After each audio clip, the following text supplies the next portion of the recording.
네, 강프로입니다. 자, 하나마이크론 보겠습니다. 하나마이크론이 유상증자가 발표되고 나서 제가 매도를 하지 않아도 된다고 말씀드렸죠. 오히려 유상증자를 받아도 된다. 그렇게 이야기를 드렸는데 오늘 반등이 나왔습니다. 유상증자 관련 이슈는 물량 부담이 있습니다. 그렇기 때문에 단기간의 악재는 될 수 있어요. 그런데 기본적으로 그 하나마이크론에서 오늘 그 지난주 금요일 날 발표된 유상증자가 굉장히 좋은 유상증자라고는 사실 볼 수 없습니다. 뭐 조금 안 좋아요. 안 좋긴 한데 기본적으로 하나마이크론 같은 경우에는 HBM 관련된 모멘텀, 그쵸? 삼성전자 관련된 모멘텀을 함께 가지고 있습니다. 그렇기 때문에 성장에 대한 부분은 사실상 의심할 여지가 없다. 근데 승계 관련된 이슈가 약간 끼어 있는 게 아닌가, 일부러 조금 주가를 누르기 위한 작업을 한 게 아닌가, 그런 부분이 있습니다. 그런데 계속 말씀드리죠. 대략 한 1,100억에서 200억 정도의 자금을 조달하는 것으로 보입니다. 어저께 영상에도 그렇고 주말의 영상에도 그렇고 제가 하나마이크론은 절대 매도하면 안 된다. 뭐 물론 오늘 5% 반등 나와서 제가 그 이야기를 드리는 게 아니라 주말부터 계속해서 이야기를 드렸죠.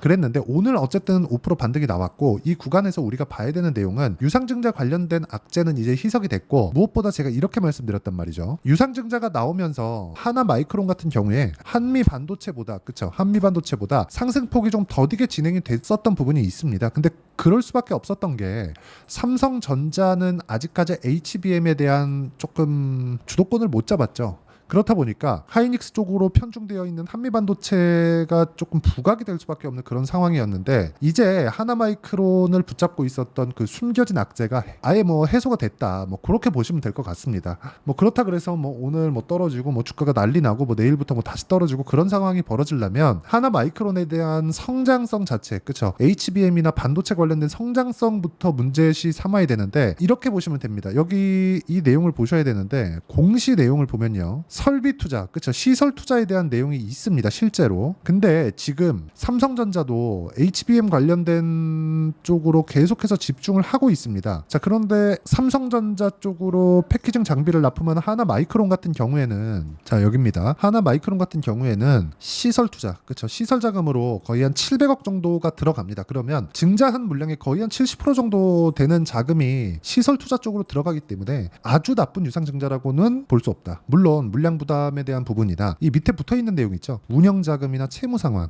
이 부분에 대한 내용이 있는데, 대주주 지분이 27%가 붙어있기 때문에 이쪽에 대한 납입이 되면 그래도 이 채무상환 정도는 내가 책임지겠다, 뭐 그 정도의 의지를 표명한 게 아닌가, 그렇게 보여집니다. 일단 제가 이야기를 드리고자 하는 내용은 그거예요. 악재는 해소가 됐다. 악재는 해소가 됐고 오늘 5% 정도 반등이 나왔기 때문에 이 구간에서 우리가 타점을 잡아가는 게 중요하다. 저도 하나마이크론을 오늘 안 샀습니다. 이제 내일이면 수요일이고 아마 이번 주 중에는 올라가는 구간에 맞춰서 제가 매수 구간을 한번 잡고, 기본적으로 이 단기간에 폭락했었던, 그쵸? 어저께 한 15% 정도 빠졌잖아요. 이 15% 정도 빠지면서 여기 이평선이 다시 역배열로 전환이 됐습니다. 그렇기 때문에 올라가는 과정에서 62평의 저항을 받는 건 약간 조금 당연해졌다, 그쵸? 당연해졌다, 그렇게 보시면 되는데, 이 구간이 오히려 물량을 모아가는 그런 상황으로 만들어야 된다는 겁니다. 그리고 제가 이렇게 말씀을 드리는 이유는 고가부터 떨어지기는 했지만 이 구간이 뭐예요? 신고가 이후에, 그쵸? 신고가 이후에 떨어지고 있는 그런 상황이기 때문에, 만약에 제가 지금 이야기하는 그 추세에 대한 부분이 다 틀렸다고 하더라도 기본적으로 쌍봉을 만드는 그런 움직임은 나옵니다. 그쵸? HLB 같지 않아요. 그래서 뭐 하한가로 떨어지거나 그런 상황은 절대 발생하지 않습니다. 만약에 기간에 대한 문제가 발생한다, 보유하는 기간이 조금씩 길어지거나 그런 상황이 발생한다, 그러면 증자하는 권리락일, 그렇죠? 권리락일에 나올 겁니다.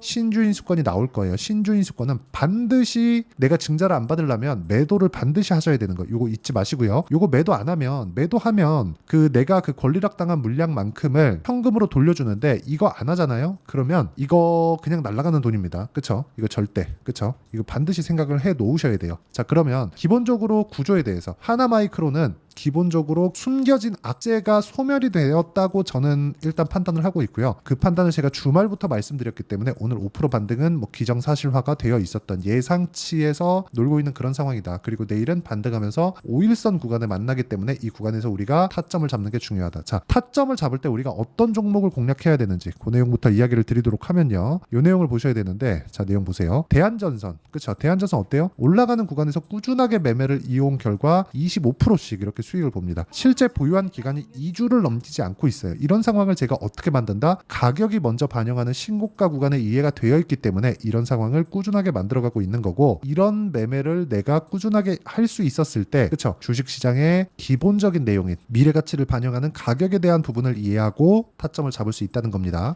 뭐 다른 종목을 보더라도 마찬가지입니다. 뭐 다른 반도체 종목군들을 보더라도 뭐 자람 테크놀로지 같은 종목들 3월 달에 그쵸? 3거래일 만에 75%, 그리고 뭐 다른 종목 뭐 자람 테크놀로지 말고도요. 여기 뭐 DI 뭐 이런 종목군들이죠. 전부 다 강세 구간, 그쵸? 신고가 구간에 제가 꾸준하게 매매를 이어오고 있다는 점. 그쵸? 그랬을 때 뭐 26%, 22% 이렇게 수익을 내고 있다는 점. 그래서 반도체 종목군들은 그쵸? 내가 어느 정도의 타점, 그쵸? 그 타점에 대한 구간을 이해했을 때 꾸준하게 수익을 낼 수 있는 그런 종목군들이고, 하나 마이크론도 마찬가지입니다. 그리고 이 내용에 대한 부분, 실시간 타점에 대한 부분을 그쵸? 매매하는데 반드시 필요하기 때문에 제가 여기 10억 만들기 프로젝트를 진행하고 있는 소통방에서 다 진행하고 있고요. 오늘 같은 경우에도 그래요. VT, 성호전자 오늘 같은 경우에 시장이 조금 안 좋았습니다. 그리고 최근에 시장에 대한 뭐 폭락이 나오거나 그런 상황은 벌어지지 않아요. 엔비디아 실적이 나오더라도. 근데 종목이 위쪽으로 뻗어나가는 그런 시세가 아직까지 발생하고 있다는 점, 이런 부분이 조금 아쉽지만 이건 지나가는 문제다. 근데 오늘 같은 경우에도 어때요? 시장이 안 좋은데 VT, 그쵸? VT 같은 종목들 3% 정도 강세 구간에서 마감이 됐고요. 뭐 최근에 뭐 강세를 보였었던 뭐 전기 관련주들, 그쵸? 전기 관련주들도 여기 내용 보시면 어때요? 신고가 구간에 내가 그쵸?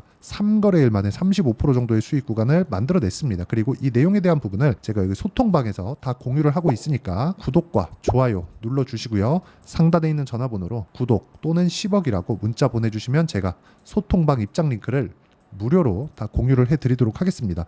자, 제가 왜 신고가 구간에 공략을 하는지, 그쵸? 주식시장의 선반영 논리 때문이다. 그렇게 말씀을 드렸고요. 신고가 구간에 있는 종목군들을 어떻게 매매를 하고 있는지 그걸 가지고 이야기를 드렸는데, 요 내용을 가지고 하나 마이크론을 딱 보면 우리가 이렇게 볼 수 있죠. 뒤집어서 봐야 된다. 그쵸? 숨겨진 악재가 있었는데 그 숨겨진 악재를 내부자들 말고는 알 수 없죠. 근데 내부자들은 매도할 수 없죠. 그렇죠. 그래서 내부자들은 매도 이유가 그냥 뭐 이걸 가지고 뭐 매도해서 뭐 돈으로 만들고 그럴 수가 없어요. 그런데 우리가 이렇게 보자고요. 미래 가치를 반영하는 주식시장의 특성상 가격이 먼저 올라간다는 건 앞으로 좋아질 만한 내용이 있다는 거고, 이걸 뒤집어서 보면 앞으로 나빠질 만한 내용이 있다는 겁니다. 그럼 유상증자가 나와서 폭락하느냐? 그게 아니라 하루 빠지고 나서 그 정도의 그쵸? 물량 부당만큼 정도에 대한 하락 구간을 만들고 나서 뭐가 나와요? 다시 반등이 나온다. 왜? 성장하니까. 그렇죠. 이게 가장 중요한 거예요. 단지 상승하는 과정에서 역배열로 바꿨기 때문에, 그리고 장기 이평선을 돌파하는 과정에서 거래가 크게 터져야 되고요. 거래가 터지기 위해서는 삼성전자 그쵸. 삼성전자의 강세 구간이 다시 나와야 되는데, 삼성전자 같은 경우에는 지금 가격 자체 78,000원입니다. 지금 가격 자체가 너무 싸요. 너무 쌉니다. 이게 HBM을 납품을 만약에 못하게 되면, 그쵸, 시간이 또 지연돼요. 결국엔 하겠지만 시간이 지연되게 됐을 경우에 올라가는 상황이 늦게 나오는 거지, 삼성전자가 망가지거나 무너지거나 그런 상황이 나오는 건 아닙니다. 그렇기 때문에 하나 마이크론은 상대적인 약세 구간에서 굳이 매도할 필요가 없고요. 그리고 그쵸, 선반영된다 그랬죠. 이미 증자에 대한 부분은 반영이 다 됐다. 그리고 여기 1월달이나 2월달에 형성됐었던 저가 구간에서 그렇게 크게 차이가 나지 않는다는 점, 이건 다분히 의도적이라고 볼 수 있고요. 만약에 내가 증자를 저는 받는 것을 추천을 드립니다. 물론 그 전에 주가가 급등 나오고 삼성전자에서 HBM 그 성공했고 그 콜테스트 다 통과해서 납품한다는 내용이 나오면 하나마이크론 급등합니다. 급등하는데, 만약에 그런 상황까지 나는 시간이 조금 걸려서 내가 만약에 뭐 증자를 받을 만한 상황이 됐는데 나 증자 안 받을 거야. 그러면 신주인 수권이 들어올 겁니다. 계좌에. 그건 무조건 매도를 하셔서 현금화 시키는 게 나한테, 그쵸, 권리락 받은 거에 대한 내용, 그 부분은 다 이렇게 그 회사 측에서 보상이 나옵니다. 그 부분 반드시 기억을 하시고요. 무엇보다 중요한 건 이번 주 중에, 그쵸, 내가 얼마에 잡아야 되는지, 즉 추가 매수 타점 그리고 신규 매수 타점 이번 주 중에 나오는데, 그 확인했기 때문에 그 확인하는 과정에서 내가 얼마에 잡아야 되는지 그 타점에 대한 부분이 중요하고요. 하나 마이크론의 타점 그리고 전체적인 시장에 대한 타점을 제가 여기 소통방에서,